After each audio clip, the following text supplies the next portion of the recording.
সম্মানিত হাজিরিন, পয়গম্বর মুসা আলাইহিস সালামের জীবদ্দশায় একজন বড় পণ্ডিত ছিলেন, যার নাম ছিল আরাফতা তনিস। কি নাম? আরাফতা তনিস।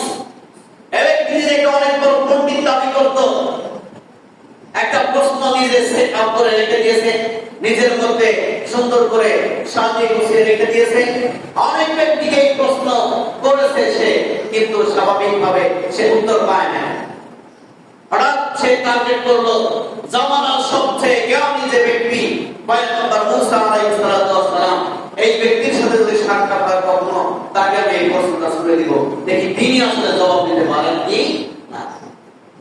এখানে একটা বিষয় আমাদের মনে রাখতে হবে, পৃথিবীতে যে সময়ে যে জনপদে যে নবী আর পয়গম্বর আল্লাহ রাব্বুল আলামিন পাঠিয়েছিলেন, ওই সময় ওই জনপদে সম্পূর্ণ মানুষের মেধা একত্র করলে যতটুকু হবে, তার চেয়ে একটু বেশি মেধাবী করে আল্লাহ নবী রাসূল পাঠিয়েছিলেন। সুবহানাল্লাহ। কারণটা কি? কেউ প্রশ্ন করে যদি উত্তর দিতে না পারে, তাহলে সমান ঠিক থাকবে? মান ঠিক থাকবে? থাকবে। প্রত্যেক নবী রাসূল জামানার সবচেয়ে বেশি বিজ্ঞ জ্ঞানী ছিলেন। এই প্রশ্ন নিজের মধ্যে নিয়ে টার্গেট করলেন পয়গম্বর মুসা আলাইহিস সালামকে। আমি এই প্রশ্নটা শুনে মারবো, কেউ উত্তর দিতে পারে নাই, কি উত্তর দিতে পারে কিনা আমি একটু চেষ্টা করে দেখবো। হঠাৎ করে হাতে বাবা করে 3 মাস সময় পেরিয়ে গিয়ে একদিন পয়গম্বর মুসা আলাইহিস সালামের সামনে তার সাক্ষাৎ হয়ে গেল, সাথে সাক্ষাৎ হয়ে গেল। তিনি বললেন, আপনি কি জামানার পয়গম্বর মুসা আলাইহিস সালাম নাকি? পয়গম্বর মুসা আলাইহিস সালাম বললেন, হ্যাঁ, আমি তো জামানার পয়গম্বর, আল্লাহর নবী মুসা আলাইহিস সালাম। এবারে ব্যক্তি বলতেছেন, আমি লম্বা সময় থেকে একটা প্রশ্ন তৈরি করে রেখেছি, পৃথিবীর অনেক বিজ্ঞ মানুষকে প্রশ্ন করেছি, তারা উত্তর দিতে পারে নাই। আমি এখন চিন্তা করলাম আপনাকে এই প্রশ্নটা করব, আপনি একটু পারলে উত্তর দিয়ে দেন। এজন্য প্রশ্ন 2 ধরনের, একটা হলো অপোজিট ব্যক্তিকে ঠকিয়ে দেওয়ার তার টার্গেট, আর একটা হলো জানার জন্য। যেটা জানার জন্য এই প্রশ্ন যায়, এই প্রশ্ন কি? ফাসআলু আহলা যিকরি ইন কুনতুম লা তা'লামুন। তোমরা আহলে যিকর উলামায়ে কেরামকে, বিজ্ঞ ব্যক্তিকে প্রশ্ন করো যদি তোমরা না জানো, জানার ইচ্ছা থাকে। নাকি বলেন? কাউকে ঠকানোর জন্য প্রশ্ন করা জায়েজ নাই। কারণটা পানিস মূলত পয়গম্বর মুসা আলাইহিস সালামকে ঠকানোর জন্য প্রশ্ন করেছে। কি জন্য? হ্যাঁ, ঠকানোর জন্য। পয়গম্বর মুসা আলাইহিস সালাম বলেন, আপনার পানিসে কিয়ামত কঠিন আর জটিল প্রশ্ন তুমি তোমার মধ্যে তৈরি করে রেখেছো, সুন্দর করে সাজিয়ে রেখেছো। আজ পর্যন্ত কোন অভিজ্ঞ ব্যক্তি তোমার প্রশ্নের জবাব দিতে পারে নাই। আমাকে তোমার প্রশ্নটা একটু বলো তো, দেখে আমি উত্তর দিতে পারি কিনা। আগের সেই কথা অনুযায়ী এবার আপনারা বলেন তো, ওই ব্যক্তি, পণ্ডিত ব্যক্তির প্রশ্নের জবাব আল্লাহর পয়গম্বর মুসা দিতে পারবে কি পারবে না? দিতে পারবে কি পারবে না? অবশ্যই পারবে। এবার আপনার অনেক প্রশ্ন শুনে দিলেন। হঠাৎ পৃথিবীতে ঘূর্ণিঝড়, টর্নেডো, সাইক্লোন, মহামারী, অতিবৃষ্টি, অনাবৃষ্টি, বন্যার খরা রূপে যত আযাব আর গজব আসতেছে, আমার কাছে মনে হয় বন্দুক থেকে যেমন গুলিগুলো আসে, কামান থেকে যেমন গুলিগুলো বের হয়, এভাবে ধারাবাহিকভাবে মুষলধারে আসমান থেকে যেভাবে আযাব আর গজবগুলো আসতেছে, এই আযাব আর গজব থেকে বাঁচার জন্য উপায় কি আপনি বলেন? সম্মানিত হাজিরিন, পয়গম্বর মুসা আলাইহিস সালামকে চমৎকার জবাব দিয়েছিলেন, আমাদের মনে রাখতে হবে, এবং সেই জবাবের সাথে মিল রেখে আমাদের জীবনের কাজগুলো করতে হবে। পয়গম্বর মুসা আলাইহিস সালাম বললেন, হে আব্দুল তালিব, তুমি যে প্রশ্ন করলা, তুমি নিজেকে দাবি করলা খুব কঠিন একটা প্রশ্ন তুমি তৈরি করে রেখেছো, সাজিয়ে রেখেছো। পৃথিবীর কোন বিজ্ঞ ব্যক্তি, জ্ঞানী ব্যক্তি আমার প্রশ্নের জবাব দিতে পারে নাই। আমাকে যে প্রশ্ন করলো, এই প্রশ্নটা একেবারে পানির মতো সোজা। সুবহানাল্লাহ। পয়গম্বর মুসা আলাইহিস সালাম কি বললেন? তোমার কাছে যে কঠিন প্রশ্ন পৃথিবীর কোন জ্ঞানী মানুষ, বিজ্ঞ ব্যক্তি জবাব দিতে পারে নাই, আমার কাছে যে প্রশ্ন একেবারে সোজা, পানির মতো সোজা। আর আপনারা নিজেকে বিস্মিত করে অবাক হলেন, এত কঠিন প্রশ্ন কেউ জবাব দিতে পারবে না, আল্লাহ নবী বলতেছে একেবারে সোজা। আচ্ছা, উত্তর দেন। পয়গম্বর মুসা আলাইহিস সালাম বললেন, আপনারা নিজে তুমি তো মনে করেছো আসমান আর আকাশ থেকে যে আযাব আর গজবগুলো আসে বন্দুকের গুলির মতো করে, কামানের গুলির মতো করে মুষলধারে আযাব গজব আসতেছে। আমার প্রশ্ন করতেছো তোমার কাছে পাল্টা এই আযাবগুলো দুনিয়াকারে তুমি যেটা মনে করতেছো মুসলমানের আযাবগুলো দেওয়ার জন্য একজন ব্যক্তি গুলি নিক্ষেপকারী আছে কি নাই? গুলি যে ট্রিগার চাপবে এই ব্যক্তি আছে নাই? অবশ্যই একজন গুলি ট্রিগার চাপার মতো ব্যক্তি রয়েছে, গুলি ছোড়ার জন্য একজন ব্যক্তি রয়েছে। যদি কোনো ব্যক্তি গুলি থেকে বাঁচতে চায় দূরে গিয়ে আড়াল হলে চলবে না, গুলি নিক্ষেপকারী ব্যক্তির কাছে যদি গিয়ে দাঁড়াতে পারে তাহলে সেই গুলি থেকে নিজেকে রক্ষা করতে পারবে। সুবহানাল্লাহ, কথা কি বোঝা যায়? আল্লাহ রাব্বুল আলামিন গুলি আকারে আসমান থেকে মুষলধারে আযাবার গজব প্রেরণ করতেছেন। আমরা যদি আযাব আর গজব থেকে বাঁচতে চাই আমাদেরকে আল্লাহ রাব্বুল আলামিনের প্রতিটি পাশে গিয়ে দাঁড়াতে হবে। সুবহানাল্লাহ, একজন ব্যক্তি যতই ভালো গুলি চালাতে পারো তার কাছে গিয়ে যদি দাঁড়ায় গুলি করতে পারবে? গুলিতে একটা দৈর্ঘ্য আছে, লম্বা আছে, একটু দূরে গুলি করতে হবে নাকি একেবারে কাছাকাছি কোনো ব্যক্তি খালি গুলি করা যাবে? তো মালিকের কাছে যদি পৌঁছা যায় তাহলে আমরা আযাব আর গজব থেকে বাঁচতে পারবো। এখন কথা হলো যে কোন কাজটা করলে, কি কাজটা করলে মালিকের কাছে পৌঁছা যাবে, কি কাজ করলে মালিকের কাছে পৌঁছা যাবে। আরবিতে একটা কল রয়েছে, আরবিতে প্রবাদ রয়েছে, ইজতিনাবাইন নাওয়াহি ইমতিসালুন আওয়ামি। আগে ক্ষতিকারক বস্তু থেকে বেঁচে থাকো, তারপরে উপকারী কাজগুলো করতে থাকো। আগে কোন বস্তু থেকে বাঁচতে হবে? ক্ষতিকারক বস্তু থেকে, তারপর উপকারী কাজটা করতে হবে। আল্লাহর কাছে পৌঁছার মানে হলো গুনাহগুলো ছেড়ে দিতে হবে, নেকির কাজ করতে হবে, তবে আল্লাহ খুশি হবে, নিজেকে কুদরতি কাছে ডেকে নেবেন, আজ আমার গজব থেকে আমাদের মুক্ত করে দিবেন। সুবহানাল্লাহ, নাকি বলেন? এখন কথা হলো গুনাহ ছেড়ে দিব, নেকি করব, দুইটার মধ্যে আগে কোনটা করব পরে কোনটা করব, কোনটা মুকদ্দম কোনটা মুআক্খার, মুআক্খার করব, কোনটা আগে কোনটা পরে? তো আরবি কওল যেটা বললাম যে ইমতিসালুল আওয়ামি ইজতিনাবান নাওয়াহি, এটার মধ্যে ইজতিনাবান নাওয়াহি এটা আগে করতে হয়, অর্থাৎ ক্ষতিকারক বস্তু থেকে আগে ফিরতে হয়। ছোট্ট একটা উদাহরণ, কোন একটা ব্যক্তি পুরুষ হোক বা মহিলা হোক ধারাবাহিকভাবে বৃদ্ধিভাবে ব্লিডিং হচ্ছে, রক্তক্ষরণ হচ্ছে, ব্যক্তিকে আপনি মেডিকেল সায়েন্টিস্ট চিকিৎসা বিজ্ঞানের কাছে নিয়ে গেলেন। এখন সেই চিকিৎসক আগে ওই ব্যক্তির দেহে রক্ত দিবে নাকি আগে রক্তক্ষরণ বন্ধ করবে? কি বন্ধ করবে? আগে রক্তক্ষরণ বন্ধ করবে। কারণ রক্তক্ষরণ বন্ধ না করলে রক্ত যতই দিক না করো বের হয়ে চলে যাবে, কাজে লাগবে না। ছোটবেলায় আমরা বিভিন্ন জমিতে গিয়ে অল্প পানি সেচে মাছ ধরতাম না? এই মাছ ধরতে গিয়ে পানিতে একটু বেশি থাকতো, বাড়িতে মাকে না বলে বাবাকে না বলে রোদের মধ্যে একটা পাত্র নিয়ে আমরা মাছ ধরতে যেতাম কয়েক বন্ধু মিলে। সেখানে হাত দিয়ে আমরা আল করতাম, তারপরে হাত দিয়ে অনেকে পানি সেচের কাজ চালাতে হয়। এখন এই যে আল করতাম হাত দিয়ে, এটা কি মজবুত না হালকা? একেবারে হালকা, তখন ভেঙে যেতে পারে। তো এই আল যেন ভেঙে না যায়, আমরা ৩-৪ জন পানি সেচের কাজ পরিচালনা করছিলাম। একজনকে বডিগার হিসেবে বডিদের দায়িত্ব দিয়ে রাখছিলাম। আমরা পানি সেচ কার্য পরিচালনা করতেছি, আর তুমি আইলের পাশে দাঁড়ায় থাকবা, এর পাশে দাঁড়ায় থাকবা, বডি হিসেবে পরিদর্শক হিসেবে। যদি কখনো ভাঙতে শুরু করে আমাদের ডাকবা, পানি সেচা বন্ধ করে এসে, সেচ কার্য বন্ধ করে এসে আগে আল ঠিক করবো, তারপরে বাকি কাজ লাগি বলেন। কারণ ৩-৪ জন পানি সেচতেছে, এটা উপকারী কাজ নাকি বলেন? একজন আল দেখতেছে, অডিট হিসেবে কাজ করতেছে, পরিদর্শক হিসেবে কাজ করতেছে।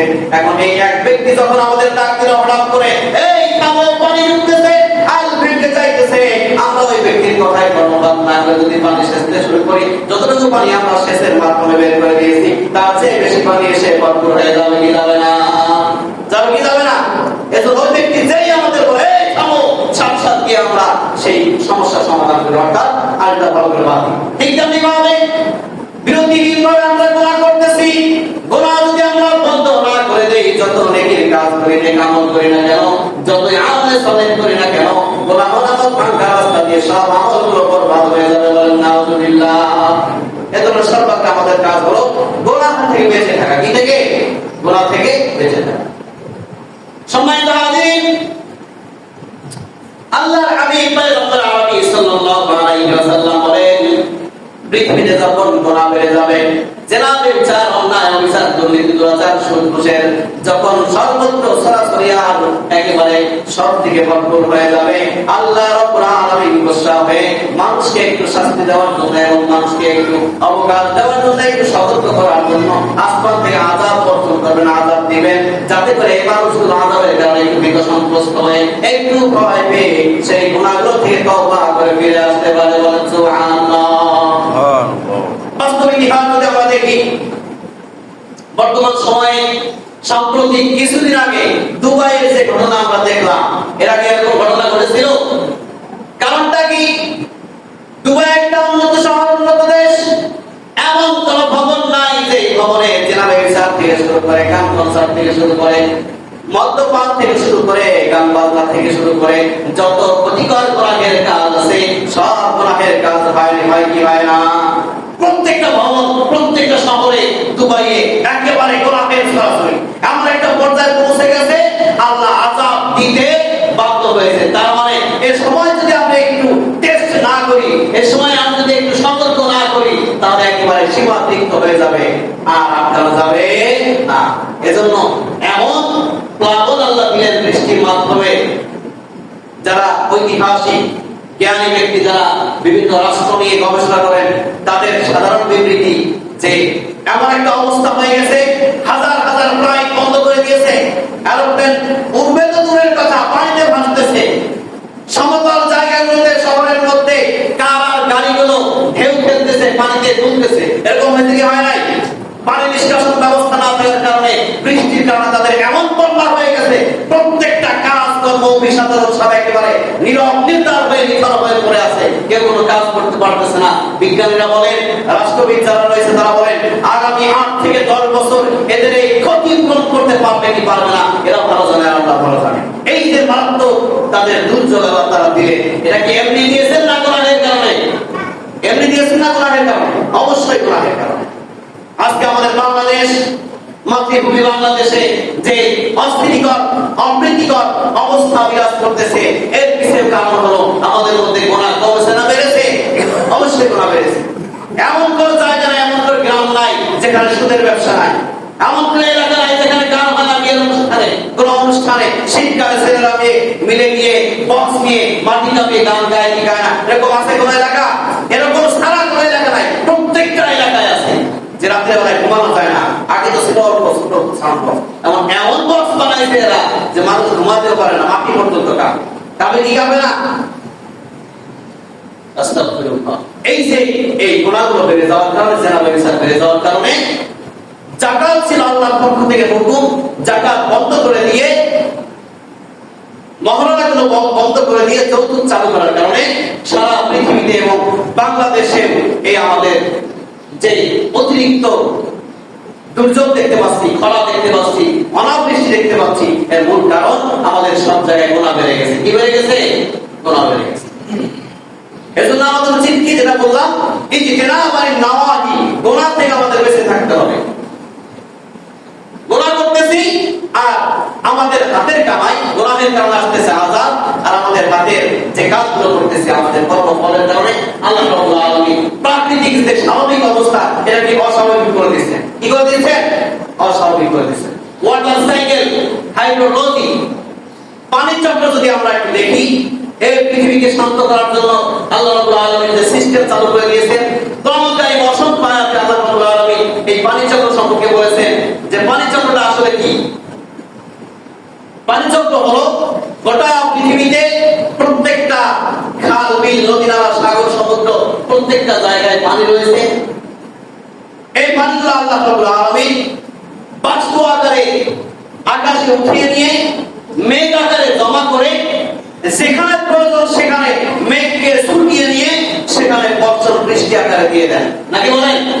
সব জায়গায় কি এট এ টাইমে একসাথে বৃষ্টি হয়? হয় না।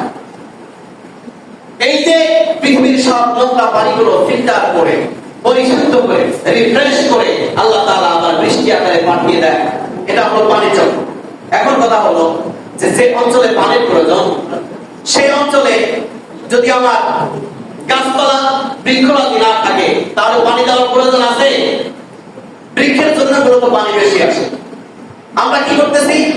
খাল বিলগুলো নদী নালাগুলো ভরাট করে ফেলতেছি, বন আর গাছপালাগুলো উজাড় করে ফেলতেছি। এসব কারণে দেখা যাচ্ছে যে যেখানে যতটুকু বৃষ্টির প্রয়োজন ছিল সেই বৃষ্টি হচ্ছে না। আবার আরেকটা বিষয় কি হলো, যতটুকু পানি উঠে যাচ্ছে বাষ্পাকারে, প্রয়োজনে মেঘ আকারে সেটা পৃথিবীতে বর্ষিত হচ্ছে না, ভূমিতে বর্ষিত হচ্ছে না। এসব কিছু আমাদের হাতের করা কাজ। তাহলে আমাদের কি করতে হবে, যে সিস্টেমে প্রাকৃতিক পরিবেশ আবহাওয়া ঠিক থাকে এই বিষয়গুলো আমাদের মনে রাখতে হবে।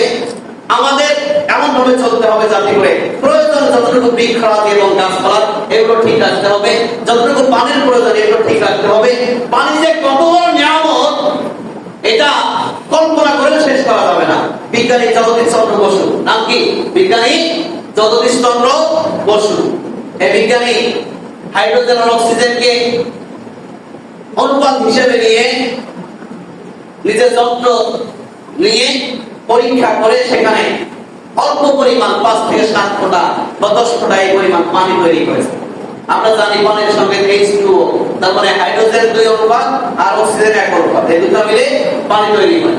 তো তিনি পানি তৈরি করার পরে প্র্যাকটিক্যাল ক্লাসে কলেজের ছাত্রদের বলছেন, এই যে আমি পানি তৈরি করলাম, 5 থেকে 10 ফোঁটা পানি তৈরি করতে আমার প্রায় 1.5 থেকে 2 লক্ষ বাইরে কিছু কম বেশি টাকা খরচ হয়েছে। ভালো করে বোঝেন, 5 থেকে 7 ফোঁটা পানি তৈরি করতে আমার এত টাকা খরচ হয়েছে। আর এই পানিটা কেমন? পানের অযোগ্য, পরিশুদ্ধ নয়, বিষাক্ত পানি। কি পানি? তিনি যে পানি তৈরি করেছেন পানের অযোগ্য, পানযোগ্য নয়, বিষাক্ত পানি।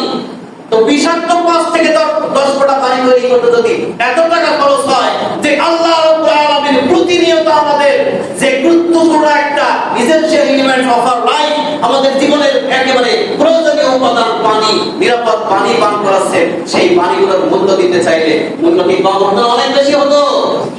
মূল্য হিসাব করে পারা যেত না। সম্মানিত হাজিরিন, আল্লাহ রাব্বুল আলামিন বলেন, আলাম তারা আন্নাল্লাহা আনজালা মিনাস সামাই মাআন ফাসালাকা। আমি আল্লাহ রাব্বুল আলামিন আসমান থেকে যে পানি বর্ষণ করি পৃথিবীতে, তোমরা কি দেখো না? এই পানি বৃষ্টি আকারে আবার জমিনে বর্ষণ করে আমি আল্লাহ রাব্বুল আলামিন এই পানিগুলোকে জমির মধ্যে আবার সংরক্ষণ করে দেই। সংরক্ষণ করে দিয়ে আবার যখন প্রয়োজন হয় গাছপালা বৃক্ষরাজি সেগুলো প্রয়োজনে ব্যবহৃত হয়, এবং পাহাড়ের মধ্যে আমি সংরক্ষণ করে থাকি যেগুলো শিলা রূপে বা ঝর্ণা রূপে আমি আল্লাহ রাব্বুল আলামিন আবার প্রবাহিত করে দেই। আমার এই পৃথিবীর পানিগুলোকে আমি আল্লাহ রাব্বুল আলামিন বাষ্পাকারে আকাশে উঠিয়ে নিয়ে আবার মেঘ আকারে ঘনীভূত করে মেঘগুলো ছোটাছুটির মাধ্যমে বিভিন্ন জায়গায় নিয়ে যেখানে প্রয়োজন আমি আল্লাহ রাব্বুল আলামিন বৃষ্টি আকারে বর্ষণ করে সেই জায়গায় মৃতপ্রায় জমিগুলোকে একেবারে সবুজ সতেজ হওয়ার জন্য। শেখ টিভি 99 নতুন পথ চলা। নিত্য নতুন ভিডিও পেতে চ্যানেলটি সাবস্ক্রাইব করে বেল আইকনটি প্রেস করে দিন। ধন্যবাদ।